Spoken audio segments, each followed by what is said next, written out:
स्वागत है आप सबका एक बार फिर से। और आइए आज हम आपकी मुलाकात करवाने जा रहे हैं हमारे खास सेगमेंट न्यूज़ पर व्यूज सेगमेंट में देश के सबसे दिग्गज और प्रतिष्ठित कॉर्पोरेट घरानों में से एक गोदरेज ग्रुप। और आइए उनकी flagship company Godrej consumer products से करते हैं मुलाकात।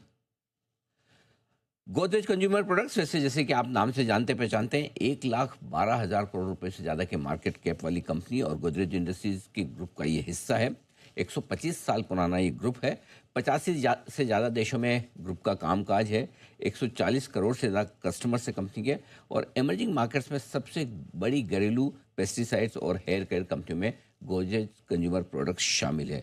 आइए एक बेहद खास मेहमान हमारे साथ कार्यक्रम में शामिल हो रहे हैं। शायद पहली बार हम उनसे मुलाकात कर रहे हैं। इनफैक्ट गोदरेज कंज्यूमर से भी हम काफ़ी लंबे समय बाद मुलाकात कर रहे हैं। आदि गोदरेज साहब के बाद कई समय से हमारा इंटरव्यू नहीं हुआ। आज हमारे साथ कार्यक्रम में शामिल हो रहे हैं कंपनी के एमडी और सीईओ सुधीर सीतापति साहब।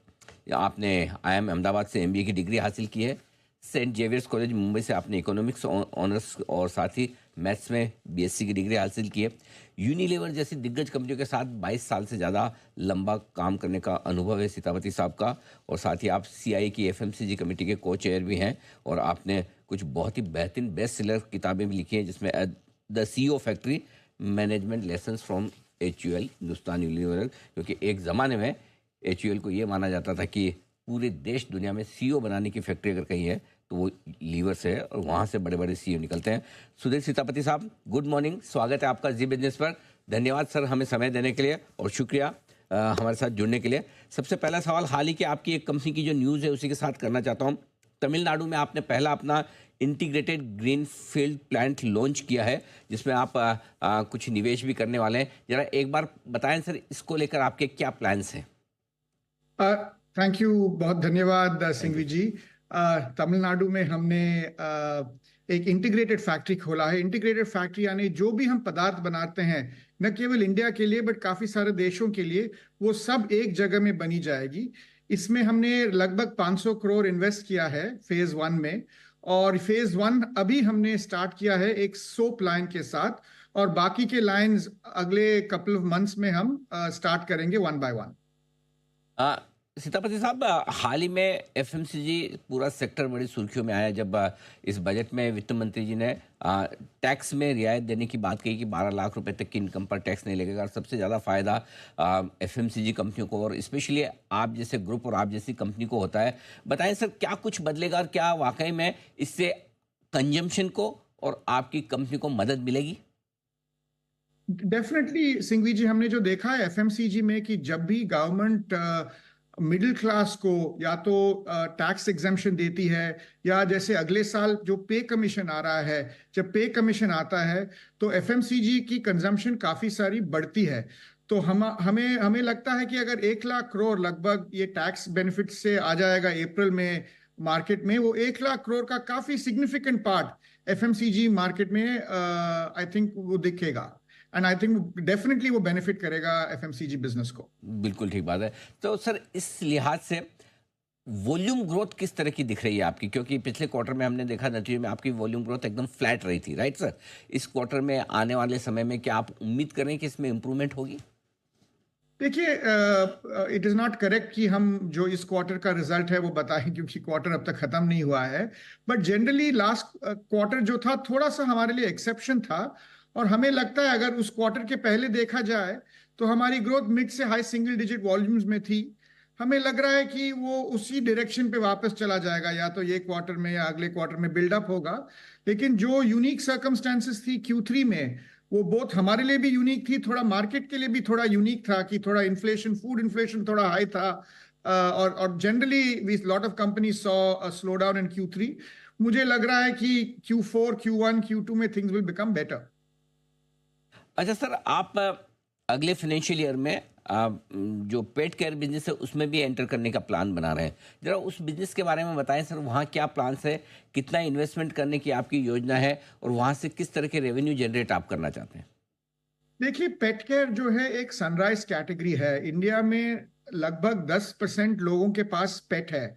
चाइना में जैसे 50% लोगों के पास पेट है, और इन 10% लोगों में अगर पेट 100 कैलोरी कंज्यूम करता है तो सिर्फ 4 कैलोरी जो है पैकेज पेट फूड से आता है। तो पेट पेनिट्रेशन की भी बहुत उम्मीद है, और पेट फूड कंजम्पशन की भी बहुत उम्मीद है। और हमें लग रहा है कि ये अर्ली फेज है, कैटेगरीज में एंट्री करना, अर्ली एंट्री करना बहुत इंपॉर्टेंट है। और हमें लग रहा है कि ये एक सनराइज कैटेगरी है और गोदरेज को इस कैटेगरी में एंट्री करना बहुत फायदा होगा लॉन्ग रन में। सर, आपके लिए रॉ मटेरियल के तौर पर पाम ऑयल काफ़ी इम्पोर्टेंट है। ये बताएं सर, इसकी प्राइसेस का मूवमेंट किस तरह से और आपके मार्जिन्स पर इसका किस तरह से असर पड़ता है? तो आप जैसे बता रहे थे Q3 में हमारा वॉल्यूम ग्रोथ कम था, उसका मेन कारण ये था कि पाम ऑयल प्राइसेस में बहुत इन्फ्लेशन हुआ था। ग्लोबल इन्फ्लेशन भी हुआ था और इंडिया में इंपोर्ट ड्यूटी भी लग गई थी, लगभग एडिशनल 20%। और उसके कारण जो है थोड़ा सा प्राइस इंक्रीज लिया, वॉल्यूम कम हो गए। अब तक पूरा प्राइस इंक्रीज हमने लिया नहीं है और हमें ग्रेजुअली ग्रेजुअली थोड़ा थोड़ा करके प्राइस इंक्रीज लेते जाएंगे, क्योंकि हम कंज्यूमर को कभी शॉक नहीं करते। अगर 50% रॉ मटेरियल में इन्फ्लेशन आ गई तो हम कभी 50% इन्फ्लेशन प्राइस नहीं लेते, थोड़ा थोड़ा लेते रहते हैं। और हमें लगता है कि definitely palm oil price peak हो गई है। हमें उम्मीद है कि थोड़ा कम भी हो जाए शायद। कि पाम ऑयल के प्राइसेस टॉप कर गए हैं और नीचे आए तो मार्जिन्स पर थोड़ी सी रिलीफ मिलेगी। एक और आपके लोकल बिजनेसेस के अलावा मैं इंटरनेशनल बिजनेस पे भी आपसे राय लेना चाहता हूँ। स्पेशली इंडोनेशिया, आपका बिजनेस काफ़ी स्ट्रॉन्ग दिख रहा है। एक तो इंडोनेशिया के बारे में बताएं सर, वहाँ पर इस वक्त बिजनेस आउटलुक कैसा है, और साथ ही बाकी ग्लोबल मार्केट से जो आपका बिजनेस हो रहा है वहाँ पर किस तरह का आउटलुक है? देखिए, इंडोनेशिया इंडिया की तरह एक लॉन्ग टर्म स्टेबल इकोनॉमी है, जो लगभग जीडीपी 5% ग्रोथ में लगा रहता है। जैसे अगर इंडिया को बोलेंगे तो 6 to 7% जीडीपी ग्रोथ है, तो Indonesia is a 5% GDP growth economy और काफी स्टेबल है। और वो स्टेबल मैक्रो इकोनॉमिक सिचुएशन हमारे लिए काफी फायदेमंद रहता है। और हमें उम्मीद है कि ये business will chug along quite well in the future. हमारे दो इंटरनेशनल मार्केट्स हैं जो काफी वॉलेटाइल रहे हैं पास्ट में, अर्जेंटीना और नाइजीरिया। लेकिन पिछले साल में हमें लग रहा है कि वहां पे थोड़ी स्टेबिलिटी आ गई है। अर्जेंटीना, नाइजीरिया दोनों में मैक्रो इकोनॉमिक स्टेबिलिटी आ गई है। तो हमारे जो 4-5 बड़े मार्केट्स हैं globally, India, Indonesia, south Africa, ये तीन तो वैसे ही स्टेबल रहते हैं। नाइजीरिया और अर्जेंटीना, ये दो मुझे लग रहे हैं कि स्टेबल हो जाएंगे और हो रहे हैं। तो हमारी उम्मीद इंटरनेशनल मार्केट से काफी अच्छी है इन द नियर टर्म।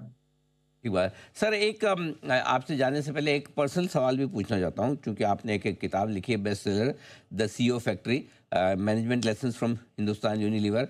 जरा बताएं सर, इसके बारे में। मैं पढ़ तो अभी तक नहीं पाया, लेकिन मैं थोड़ा सा आपसे जानना चाहता हूँ, क्या कुछ खास बात है और ये किताब लिखने की आपको प्रेरणा कहाँ से मिली? खास बात यह है कि जो हमारी जो पब्लिशर थी चिकी सरकार, उनके वो टेलीग्राफ वाली फैमिली से हैं, अमृता बाजार पत्रिका। वो कहती थी उनकी पिताजी डाइनिंग टेबल पे पूछते थे कि इंडिया में इतने सारे कंपनी हैं, अगर उनके सीवी देखें सीईओस के तो वो सब हिंदुस्तान लीवर से आते हैं, तो हिंदुस्तान लीवर इतने सीईओस क्यों प्रोड्यूस करता है? तो न केवल मैं और आप बता रहे थे, एक जमाना था, एक जमाना नहीं, आज भी जी। अगर आप इंडिया के 20 कंपनी 30 कंपनी में देखे जाए तो यस। ऑलमोस्ट 50% हिंदुस्तान यूनिलीवर से ही होंगे। तो बुक ये सवाल पूछता है कि इतने सीईओ एक कंपनी से क्यों आते हैं। एब्सोल्युटली, बिल्कुल। और आई एम श्योर मैं भी एक बार इसे पढ़ूंगा सर, और मज़ा आएगा। I am sure best seller book है। वही बात है कि हिंदुस्तान यूनिलीवर सीईओ प्रोड्यूस करता है और ICICI बैंक सारे बैंकर्स देश भर में प्रोड्यूस करता है, तो ज़रूर कुछ ना कुछ खास बात तो है। और आपकी बुक से वो काफ़ी इंसाइट भी मिलेगी। बहुत बहुत धन्यवाद सर, शुक्रिया आपका, आज आपने समय दिया और हमसे बातचीत की। जल्द आपसे फिर मुलाकात होगी। Thank you so much sir. बहुत धन्यवाद Singh. Thank you. Thank you very much.